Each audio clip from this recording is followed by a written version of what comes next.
सल्यान का अध्यक्ष श्री भरत गिरिज्यूलाई मन्तव्यका लागि हार्दिक अनुरोध गर्दछु।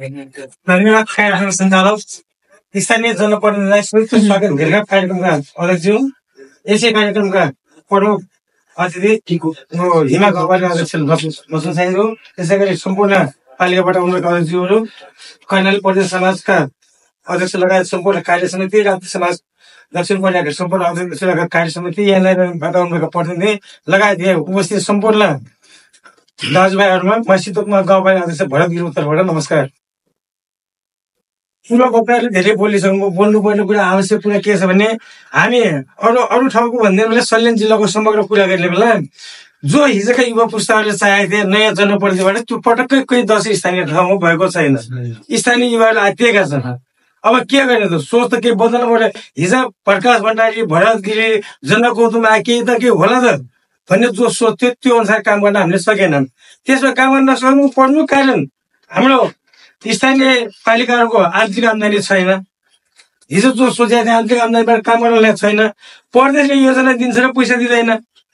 मेरो पालिकाको 1,15,00,000 रुपियाँ हाम्रो बेजराज सिंह भन्दा नजिकको अर्थमन्त्री सायद मेरो कार्यकालमा हुन्न होला, उहाँले नै पैसा दिन सक्नु भएन। मैले प्रदेशका मन्त्रीहरूलाई 2-3 पटक भने तपाईँहरूले निःशुल्क दिने होइन, फोटो खिच्न दिने हो। त्यो फोटो खिच्न किन आउनु पर्यो? बजेट त दिनु न तपाईँहरूले।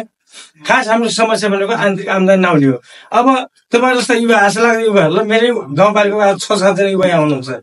यहाँले के गर्नु चाहिँ भन्ने सम्भावना बोकेका मान्छे ऊ अमर भाइले त नजा यार किन जान्छ भन्ने रोक्न खोजेको होइन। त भविष्य छैन, तपाईँ नरोक्नु छँदा पनि छैन। उहाँले के अरे मेरो 5 वर्ष कार्यकालमा एउटा मासुको पैसा हिँड्ने डायरी पकाउने बनाउला, तर 5 वर्ष त भविष्य छैन।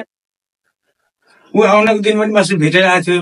अब हामीले काम गर्ने योजना बनाउन खोज्दाखेरि पनि समस्या अलिकति प्रतिपक्ष साथीहरूले पनि साथ नदिने, न्यु खोज्ने, झगडा गर्ने हुनेछ। जस्तो मेरो 1 नम्बर र 2 नम्बर वडाको विषयमा भीमनाथले भने जस्तो गाउँपालिका अध्यक्षले कोही बाटोमा 2 घण्टामा जेसीबी पठाइदिनेलाई वडालाई सोध्नु पर्ने त होइन। वडा गाउँपालिका अध्यक्षले पो वडा चलाउनु, वडाले गाउँपालिका अध्यक्ष चलाउनु हुन्छ। अनि त्यहाँ हालेको बजेटको कुरा उनले हाम्रो पूर्व अध्यक्षजीले भन्नुभयो योजना माग्ने भाउजूले फुपूलाई मामाको छोरालाई अध्यक्ष बनाउने। मैले त्यो तरिकाले बजेट दिएको छैन।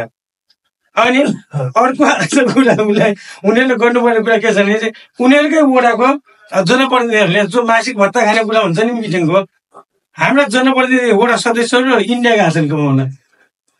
त्यो कुरा उठाएर न्यु खोज्छन्। यथार्थ कुरा हो। हिजो चुनावको बेला लडे, यो के नहोला सदस्यमा त ठुलै भइहाल्यो भने तलब त 55,000 त हो। 55,000 घर पाल्न मिल्ने न, छोराछोरीलाई के अरे जुत्ता कपडा अथवा विद्यालय खर्च भनौँ इन्डिया जाने बाध्यतामा छन्। जनप्रतिनिधिकै अवस्था त्यो हुनाले अहिले जो विकास गर्ने कुरा आउँछ यो स्थानीय तहमा, जस्तो मैले मेरो पालिकामा मैले यहाँ आएर म कोले आएर यो गरिरहेको छु भन्ने होइन। मेरै पालिकाको 6-7 जना यही हुनुहुन्छ, उहाँले बुझ्नु पनि भएको छ। अब हामीले गर्नुपर्ने कुरा के छ भनेपछि विद्यालयको कुरा, शिक्षाको कुरा गर्ने बेला पहिला विद्यार्थीको लागि शिक्षक राख्नु पर्थ्यो, अहिले शिक्षकका लागि विद्यार्थी खोज्नु पर्ने भएको छ। अनि यसैलाई पनि 1-2टा स्कुल मर्छ गरिदियो भने फलानुको पालामा खायो भन्ने हो। कि पालिका स्तरीय जो विद्यालय छन् हाम्रो पालिका स्तरीयमा 2-3टा स्कुल हुन्छ क्या, घाँस बाँस कबास आवास सबै पुग्छ विद्यार्थीलाई। त्यत्रो शिक्षक गर्न राख्नुपर्ने ठाउँमा। जस्तो मैले 2टा स्कुलहरू योभन्दा अगाडि मर्छ भएको थियो, भर्खर अस्ति 1 गतिबाट सञ्चालन भएको छन्। त्यहाँको अभिभावकलाई ल शिक्षक व्यवस्था भयो, अब त पठाउनु पर्यो त विद्यार्थी भन्नेलाई। हामीले त बोर्डिङ भर्ना गरिसक्यौँ। बोर्डिङ भर्ना गरेर विद्यार्थी सामुदायिक विद्यालयमा नल्याइदिने। अब गाउँ समाज जस्तो आशा लाग्ने अब तपाईँहरूको त कुरा गर्ने जो गाउँ समाजमा बस्ने मान्छे हुन्छ, हामीले सिपमूलक तालिमहरूको कुरा महिला दिदीबहिनीलाई कतिवटा तालिम दियो। तालिम लिनुहुन्छ 7 दिन 15 दिन तालिम लिनुहुन्छ, त्यो पछि सम्पर्कमै हुनुहुन्न। अब अलिकति आय आर्जन गरेर यो तपाईँहरूको दैनिक आय आर्जन गर्ने हुन्छ, बाहिर गएको पैसा सदुपयोग गर्नुहोस्, बचाउनुहोस् भन्ने किसिममा तालिम दियो हुन्छ भने त्यो पछि सम्पर्कमै नआइदिने। आज तपाईँको कोरिया आउनेको परिवारमा त्यस्तो नहोला। मलेसिया दुबईतिर बस्ने साथीहरूको परिवारमा तालिम लिनुहुन्छ, समितिमा बस्नु भएको हुन्छ, काम गर्नुहुन्छ। 3 महिना पछि खोज्नेलाई कहाँ हुनुहुन्छ? म त श्रीनगर गएँ, छोराछोरी पढाउनु पर्ने भयो, सर पनि उता गइजानु, विदेश गइजानु बोल्छ। सर विदेश आउनुको 3 महिनाभित्र बजार झर्ने भन्ने छैन त। यताको पैसा गएको पैसा राम्रोसँग सदुपयोग गरेर राखेपछि भविष्यमा त चाहिएला। अहिले त गाउँघरमै त्यो रोटी खाजा खाएर बच्चा पढाइ नै हुन्छ, त्यो सोच छैन। त्यो हुनाले हामीलाई पनि काम गर्ने गाह्रो छ। अब विकासका काम यस्तो गरे भन्ने पनि भन्नु धेरै छैन।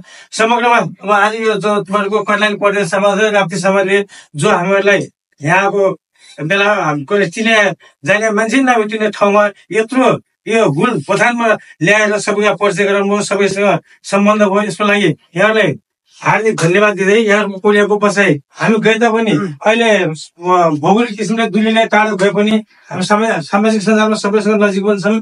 आगामी दिनमा कोरिया बस्ने साथीहरूले रचनात्मक सुझाव सल्लाहको अपेक्षा गर्दै बिदा हुन्छु। नमस्कार।